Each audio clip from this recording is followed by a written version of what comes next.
मालूम है एक पेन देना है किसी को गिफ्ट में कितनी पैकिंग होती है?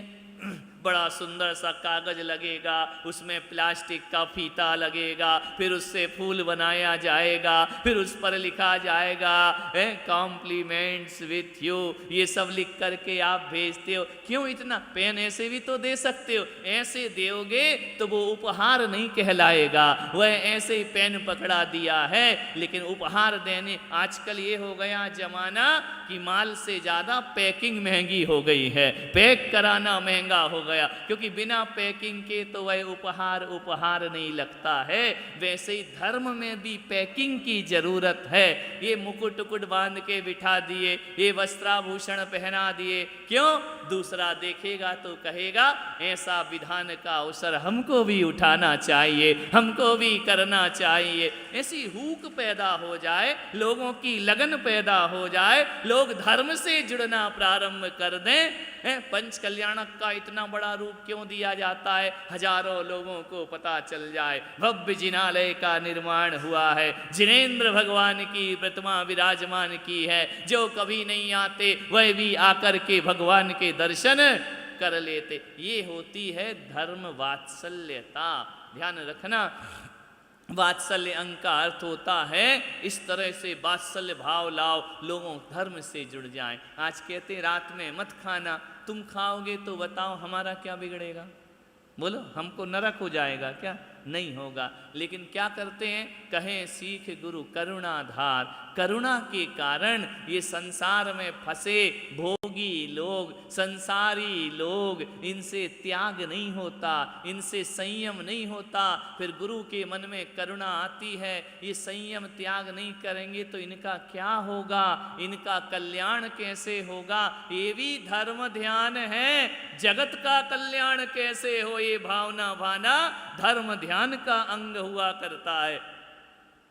यही करुणा भाव रखकर मुनि अपने भक्तों को शिक्षा देते हैं, रात में मत खाइए, आलू प्याज मत खाइए, इसमें तुम्हारा हित है, तुम्हारा कल्याण है। क्योंकि तुम तो समझते नहीं कल्याण किसमें और किसमें नहीं है, ये बात तो गुरुओं के द्वारा पता चलती है। तो आप सब संयम लेते हैं, व्रत नियम लेते हैं, दर्शन करते हैं, पूजा भक्ति करते हैं, इससे तुम्हारा कल्याण होता है, तुम्हारा उद्धार होता है।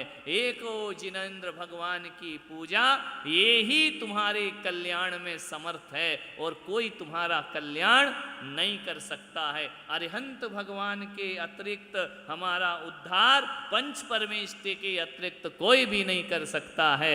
इनकी भक्ति में लगे रहो, रात दिन पाप में लीन रहते हैं, व्यापार में लीन रहते हैं, पंच पाप में लीन है आत्मा हमारी, विषय भोगों में आपाद कंठ डूबे हुए हैं। ये तो गुरुओं की करुणा है, जो थोड़ी देर को बाहर निकाल कर धर्म ध्यान करा दिया करते हैं, जीवन का उद्धार कर दिया करते हैं। अब यहाँ नहीं आते तो कहाँ होते? घर में होते। वही प्रपंच, वही गृहस्थी, वही आर्तरोध परिणाम। आज सुबह से यहाँ धर्म ध्यान हो रहा है, सुबह से शुभोपयोग हो रहा है। यही जीवन की असली कमाई है। इतने दूर दूर से आ रहे हैं, किराया लगा रहे, पैसा लगा रहे, दान कर रहे, चले आ रहे। अब एटा कहाँ है? 24 घंटे का रास्ता होगा, यहाँ से होगा या नहीं? 24 घंटे आना और 24 घंटे जाना। क्या सोच रहे हो कि विधान में पुण्य कमाया है? नहीं। जैसे ही एटा पहुँचे, स्टेशन पहुँचे, एटा में स्टेशन है क्या? रेलवे नहीं है ना, बस है ना। बस से मथुरा आए, आगरा आए, और अच्छा गाड़ी से आए। जैसे ही गाड़ी में सामान रखा, गाड़ी की चाबी घूमी और पुण्य प्रारंभ हो जाया करता है। वहीं से पुण्य हाँ, विधान का पुण्य वहीं से लगना शुरू हो गया। ध्यान रखना, संत मिलन को चालिए तज माया अभिमान, ज्यों ज्यों पग आगे धरे कोटि यज्ञ फल जान। कहा है कि संत दर्शन को चलते हो ना, अपने घर से माया और अभिमान को छोड़ करके चलोगे तो एक एक ज्यों ज्यों पग आगे धरे कोटि यज्ञ फल जान। करोड़ों यज्ञों का फल एक एक कदम में प्राप्त हुआ करता है। जब चिंतो तब सहस फल लखा, फल अनेक। विचार करिए, जब तुमने चिंतन किया, चलना है, सहस फल, सहस गुना पुण्य प्रारंभ हो जाया करता है। चलते चलते पहुंच गए, 1000 गुना फल प्राप्त होता है। और यहाँ बैठ करके विधान कर लिया, अनंत गुना पुण्य हमको प्राप्त हो जाया करता है। विचार करिए, चिंतन करने से भी जीवन का कल्याण होता है।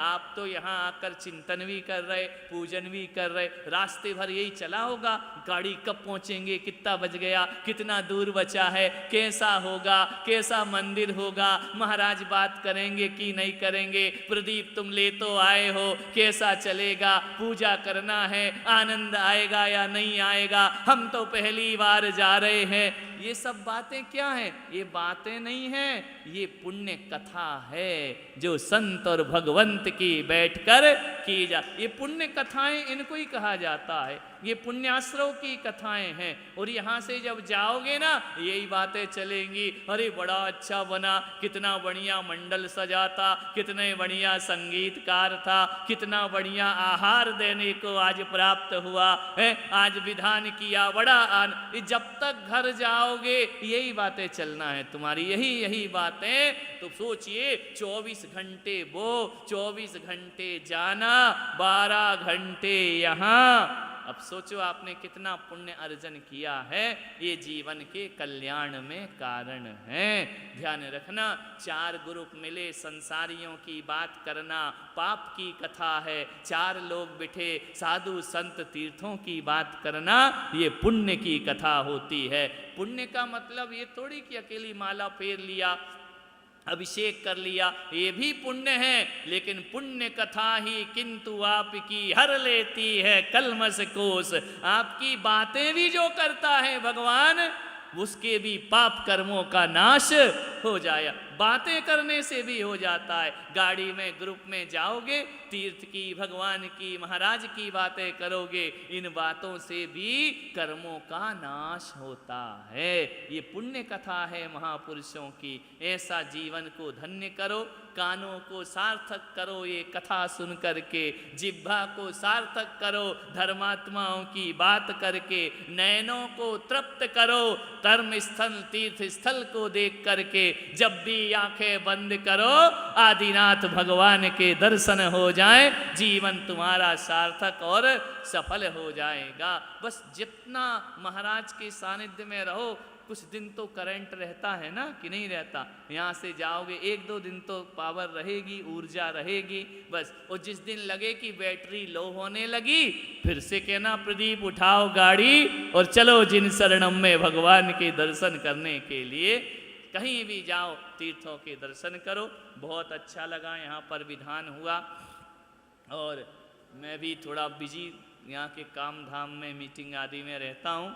मैंने साधुओं को भेज दिया था कि तुम लोग अपनी, अब थोड़े भाई परिवार बढ़ गया तो अपनी जिम्मेदारी भी थोड़ी कम होगी ना, कि हम सब कुछ करते रहेंगे।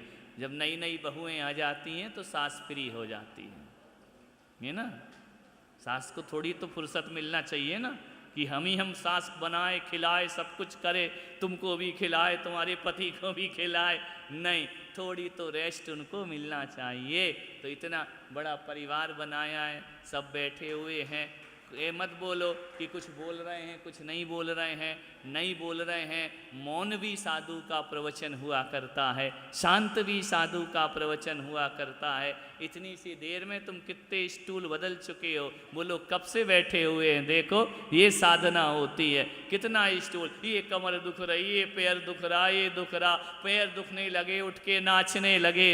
इस उम्र में भी कैसे बैठ करके यहाँ पर अपना कोई माला जप रहा, कोई मंत्र जप रहा, कोई मंत्र बोल रहा है, कोई आत्मचिंतन कर रहा है।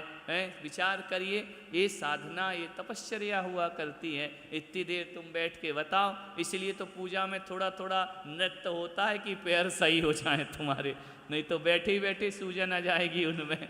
तो इस तरह से, और कितने भक्ति भाव से एटा वाले बहुत भक्ति से भगवान की पूजा करते। अभी जे बैठे ना सब लोग, कितने बढ़िया यहाँ पर भाव नृत्य करते हुए अर्घ्य चढ़ा रहे थे।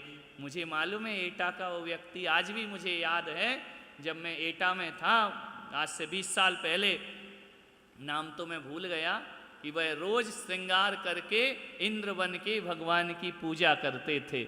जब सबकी पूजा हो जाए तब वो लास्ट में आते थे, मुकुट बांध के करताल बजाते हुए भगवान की पूजा प्रति।